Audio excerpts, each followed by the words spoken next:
to Car Vaganza and let's talk about cars.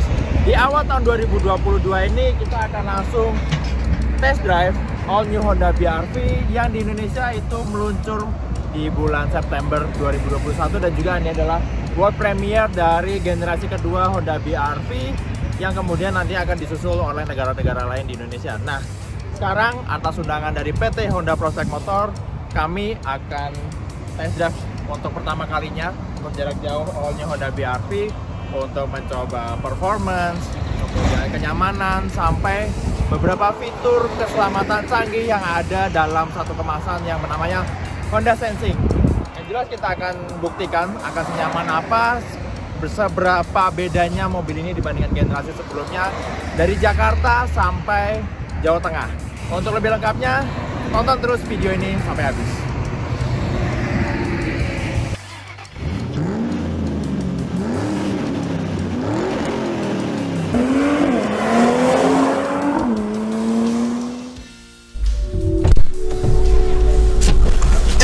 Kita akan test drive mobil ini dari Jakarta sampai ke Jawa Tengah, tepatnya sampai Ungaran. Dan semua unit yang disediakan oleh Honda Prospect Motor untuk acara test drive ini adalah all new BR-V varian Prestige dengan teknologi Honda Sensing.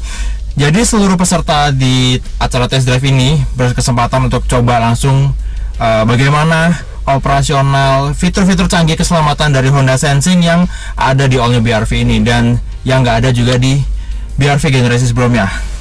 Alright, sekarang kita berangkat test drive naik all new Honda BR-V.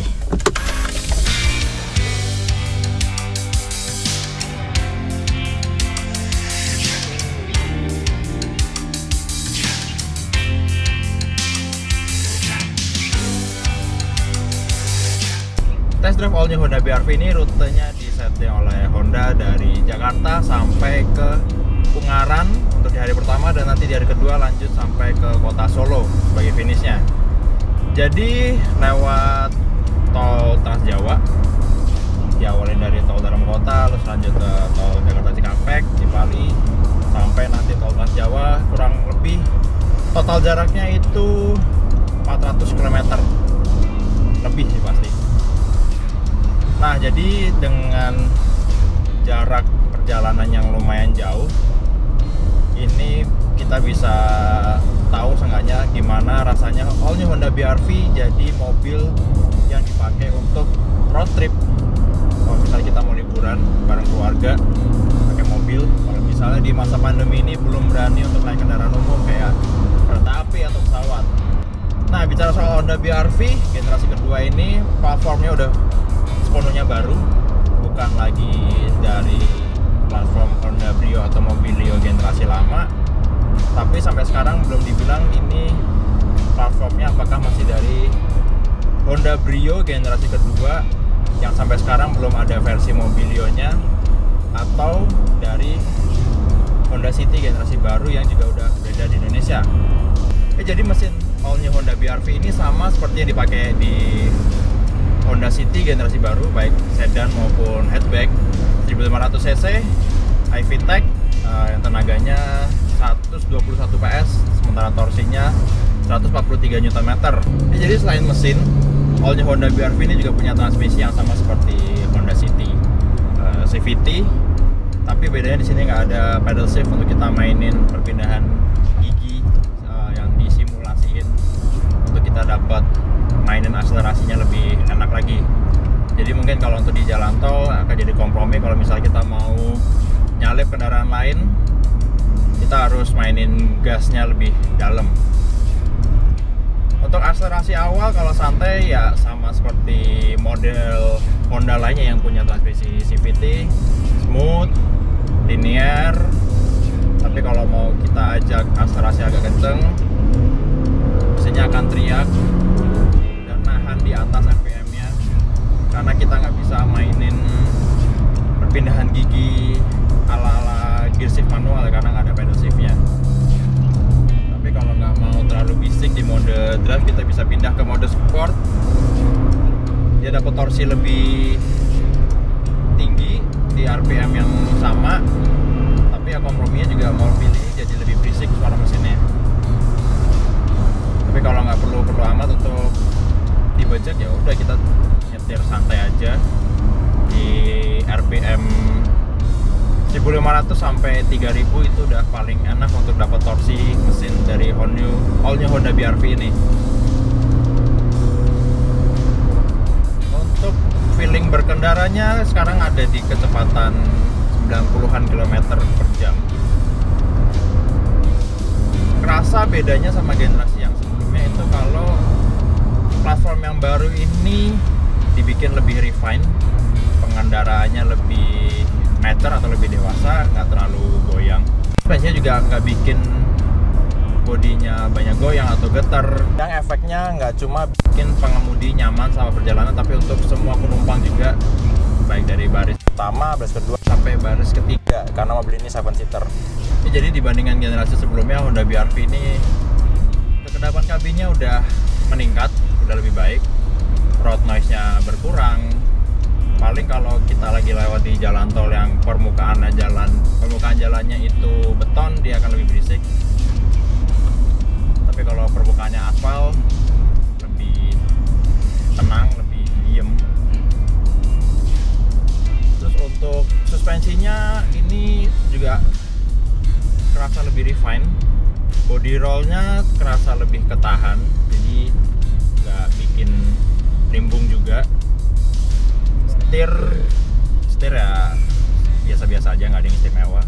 Enteng iya, kasih input atau outputnya kerasa presisi juga, karena mobil ini kemungkinan bakal lebih banyak dipakai di dalam kota. Jadi setir yang enteng bakal bikin nggak cepet capek juga kalau kita misalnya di gedung parkir atau kita nyelip-nyelip di lalu lintas yang macet kayak di Jakarta. Udah bicara suspensi juga, mobil ini kerasa lebih refine dibandingkan generasi sebelumnya. Kayak sekarang kalau lagi belok panjang ini, body rollnya jauh lebih ketahan. Terus selama di jalan tol juga nggak kerasa limbung sampai kecepatan di atas 120 km per jam.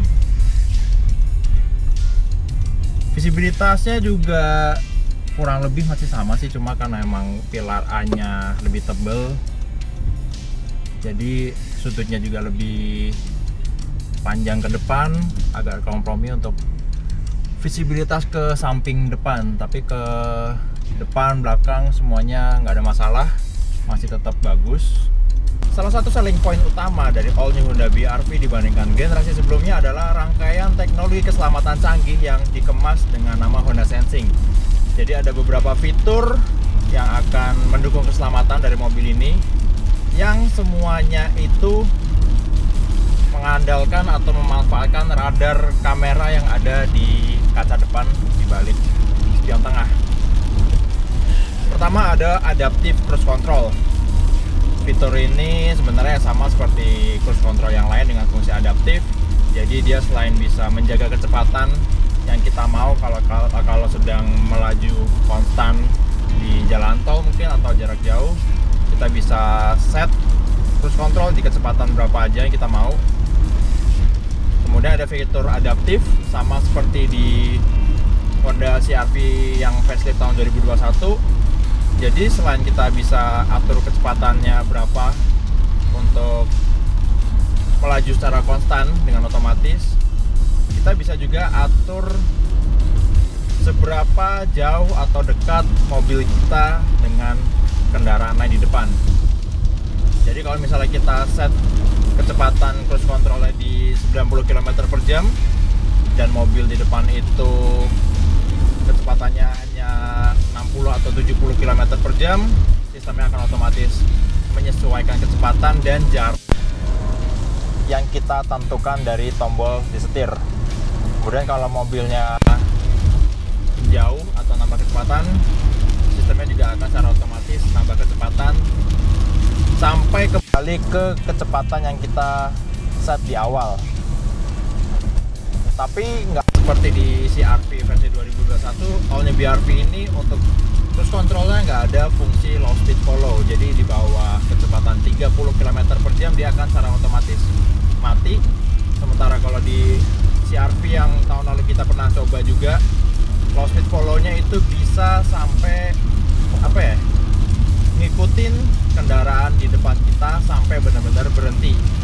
Dan nggak cuma berhenti, kalau kendaraan lain di depannya itu juga mulai jalan, mobilnya juga otomatis akan jalan. Tapi sayangnya di All New BR-V ini nggak selengkap di CR-V versi facelift 2021. Kemudian fitur berikutnya dari Honda Sensing adalah Lead Car Departure Notification System.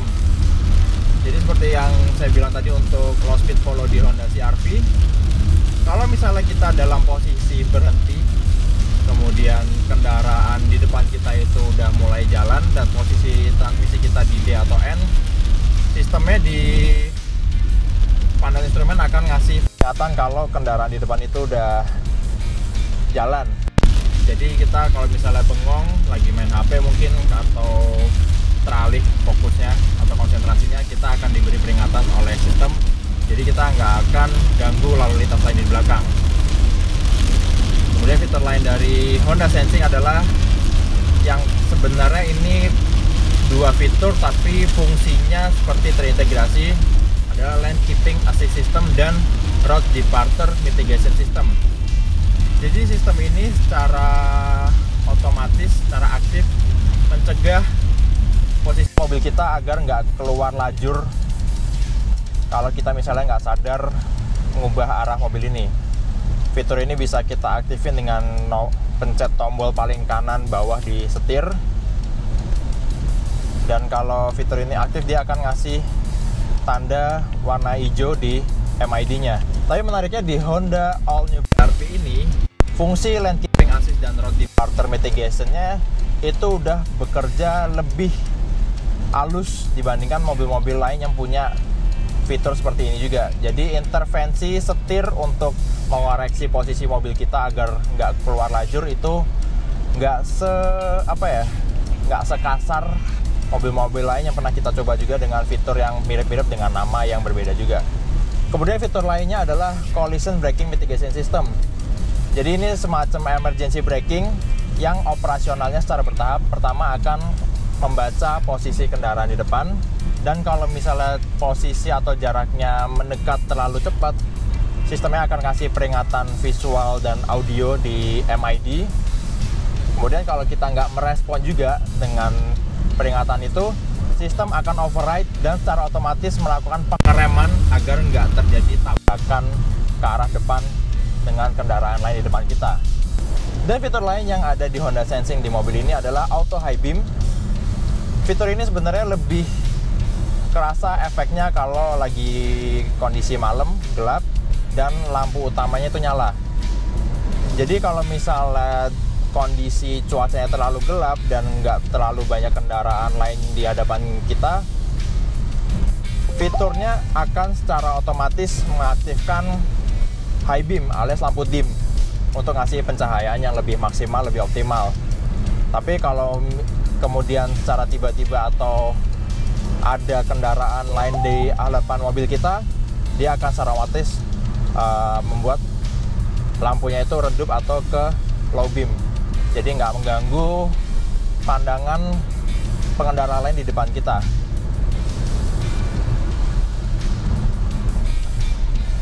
Nah, satu lagi fitur di All New BR-V ini yang secara daftarnya itu nggak masuk sebagai Honda Sensing, tapi nggak dipunya oleh model low SUV atau mobil 7-seater lain di harga sekelas All New BR-V, yaitu Lane Watch. Jadi fitur ini akan membantu kita memberikan visibilitas lebih bagus ke arah sebelah kiri. Kalau kita lihat di eksterior mobil ini, spion sebelah kiri itu ada kamera kecil di bagian bawah, dan di sini di tuas sen di ujungnya ini ada tombol yang kalau kita pencet, dia akan menampilkan gambar dari kamera kiri untuk menunjukkan kondisi traffic atau ada nggak kendaraan yang posisinya di blind spot kita kalau nggak kelihatan di spion.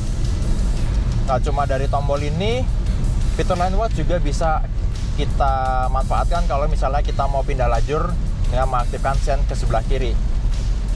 Dan secara otomatis dia akan nampilin juga gambar dari kamera di spion kiri ke layar infotainment di tengah dashboard. Nah, jadi itu impresi all new Honda BR-V diajak berkendara antar kota. Kualitas berkendaranya udah pasti lebih baik dari model sebelumnya. Apalagi hadirnya fitur canggih dari Honda Sensing juga bikin all new BR-V yang paling inovatif di kelasnya. BR-V punya banyak potensi yang bisa dieksplorasi lagi seandainya bisa kami tes lebih lanjut. Terima kasih udah nonton review ini, klik like and share kalau suka video ini. Langsung tulis di kolom komen kalau ada yang mau ditanya atau disampaikan. Jangan lupa juga subscribe ke channel Carvaganza dan aktifkan notifikasinya.